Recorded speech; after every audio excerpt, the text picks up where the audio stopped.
Bonjour à tous, je vous présente ici la recette de la galette des rois à la frangipane. Pour commencer, pour la recette de la pâte feuilletée, je vous invite à aller voir ma précédente vidéo. Je vous mets le lien en barre d'infos et également dans le petit i en haut à droite de la vidéo. L'étape suivante, nous allons réaliser la frangipane. Pour la crème pâtissière, il vous faut du lait, des jaunes d'œufs, de la farine, de la maïzena, du sucre et de la vanille. On commence par porter tout doucement à ébullition le lait dans lequel sera infusée la vanille et auquel on aura ajouté la moitié du sucre. Dans un bol, on mélange les jaunes et le sucre. On y ajoute ensuite la maïzena et la farine. On mélange et pour détendre ce mélange, on va y ajouter un peu de lait chaud.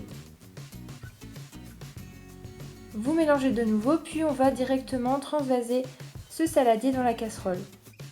On mélange, on remet la casserole sur le feu à feu doux.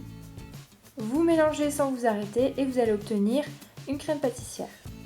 Vous la portez à ébullition et vous pouvez ensuite la filmer au contact et la réserver au frais. Pour la crème d'amande, il vous faut du beurre, des œufs, de la poudre d'amande, du sucre et notre crème pâtissière. Première étape, vous rendez votre beurre pommade, vous le mélangez ensuite au fouet avec votre sucre. Je conseille vraiment de le finir au fouet, je ne sais pas pourquoi je me suis entêtée à la maryse. Ensuite, désolé, il manque un petit passage, vous ajoutez les 2 œufs et vous fouettez également au sucre et au beurre. Il faut que vos œufs soient à température ambiante. Vous ajoutez ensuite à la maryse les poudres. Vous venez d'étendre votre crème pâtissière et la ramener à température ambiante et vous allez l'incorporer à votre crème d'amande et vous obtenez une frangipane. Vous récupérez votre pâte feuilletée, vous la découpez en 2 parts égales, vous gardez une part au frais, pendant ce temps vous allez commencer à étaler la première. Vous étalez la pâte sur environ 3 mm.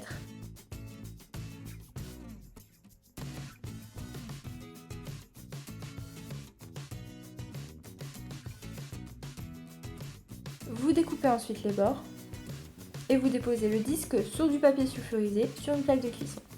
Vous faites de même avec la deuxième partie de... Sur le fond, je viens déposer la frangipane. Vous laissez environ 2 cm sur le côté. Bien sûr, vous n'oubliez pas d'y ajouter la fève sur l'extrémité. Vous ajoutez le deuxième disque de pâte sur le dessus. On vient bien appuyer sur le bord pour ne pas que la frangipane s'échappe.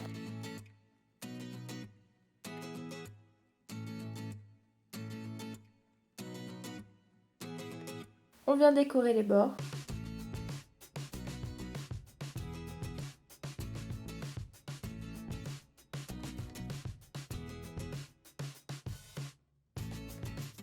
Vous venez ensuite dorer une première fois avec un œuf entier.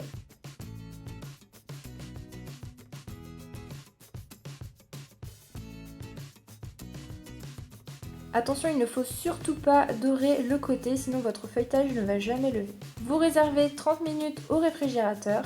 Vous venez dorer une deuxième fois.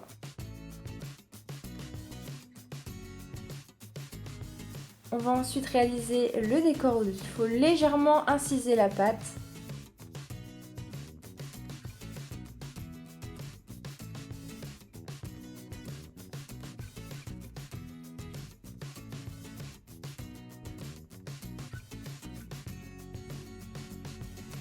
Ensuite, direction le four.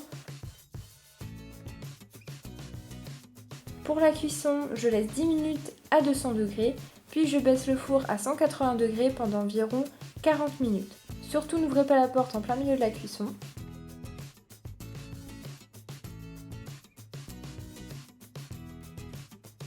À la sortie du four, je peux venir, si je veux, déposer du sirop sur le dessus pour faire briller ma galette. C'est très simple, il vous faut 50 g de sucre et 50 g d'eau que vous portez à ébullition. Et voilà, notre galette est terminée, j'espère vraiment qu'elle va vous plaire. J'ai également réalisé 2 mini galettes avec le reste de la pâte, donc n'hésitez pas à le faire également. Si vous avez des questions, n'hésitez pas à me les poser en commentaire. Comme d'habitude, n'hésitez pas à me rejoindre sur la chaîne en vous abonnant et également à me rejoindre sur les réseaux sociaux. Je vous dis à très bientôt pour de nouvelles vidéos.